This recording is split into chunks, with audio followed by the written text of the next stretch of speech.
So over the last week or so, lots of things are happening in Australia that impact international students. So in this video, we are going to give you a quick update on all those things. So without further wasting any time, let's go straight into the topic. So first thing first, let's look at Australia's vaccination rate. So Australia has already administered more than 20 million doses of COVID-19 vaccines, which means around 62% of Australian population aged over 16 have got at least one dose of COVID-19 vaccine. And around 38% of Australian population is fully vaccinated with the 2 doses. And with each week passing, these numbers are definitely getting better.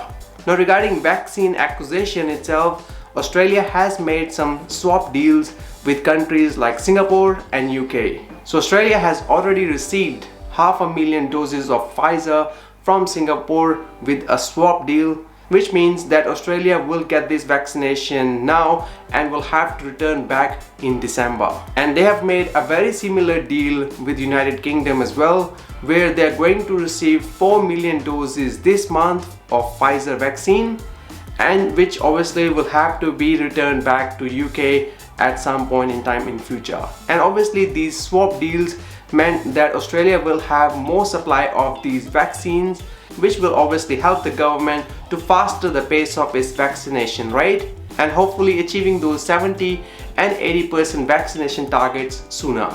And over the month of September itself, Australia will receive 9 million doses of Pfizer vaccine and 1 million doses of Moderna vaccine. So that's the total number of vaccine Australia will receive, including the swap deals that they have made with these countries.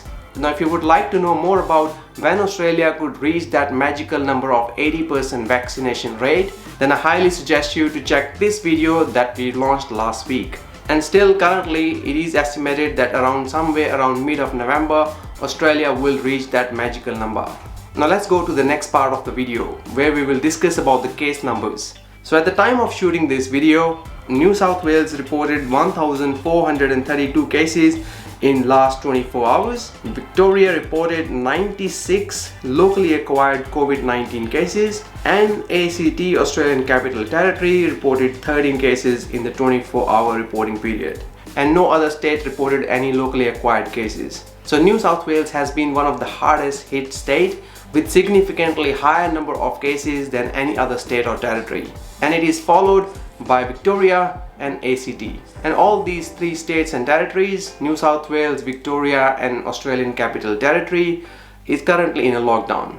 And the important thing here to understand is the focus for New South Wales and Victoria is shifting toward 70% and 80% vaccination rate. So the state premiers are focusing more on getting people vaccinated than actually trying to reach out to zero infections in the community.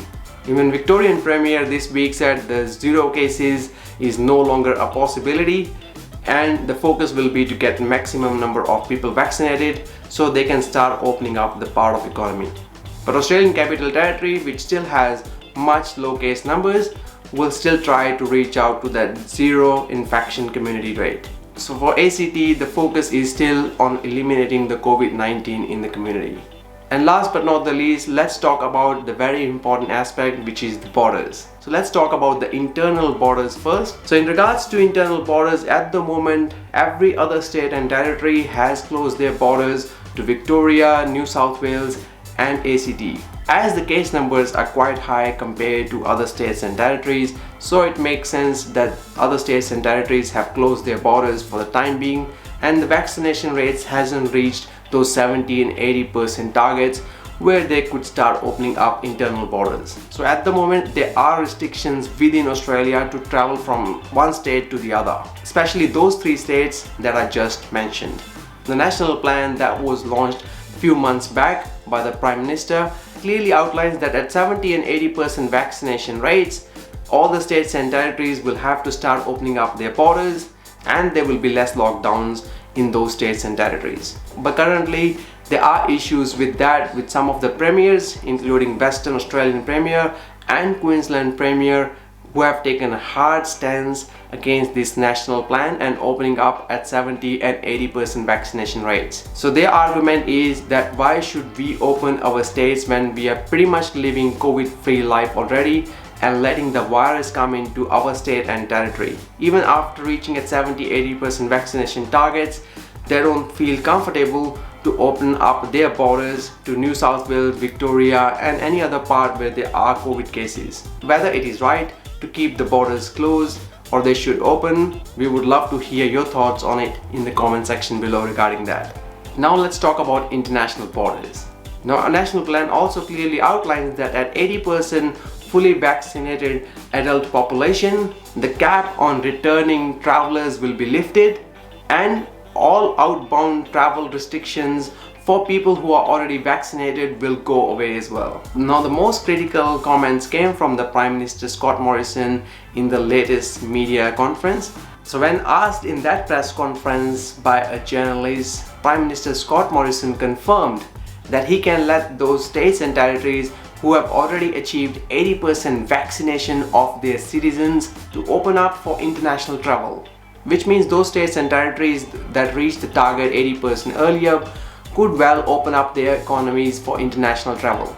There is a possibility that people could actually fly to Bali or other parts of the world instead of traveling to Western Australia or Queensland, which could still potentially be closing their borders even after reaching 80% of vaccination targets.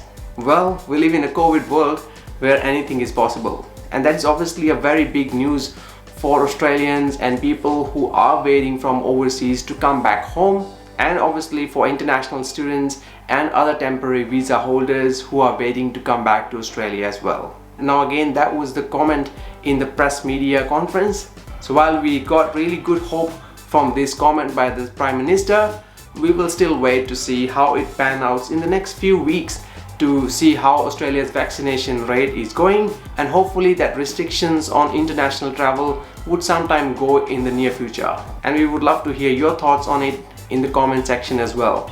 Do you think that some states and territories could potentially open up their borders within this year, or do you think that Australia will still keep their borders closed until next year even after vaccinating 80% of their population? We would love to hear your predictions on this in the comments as well.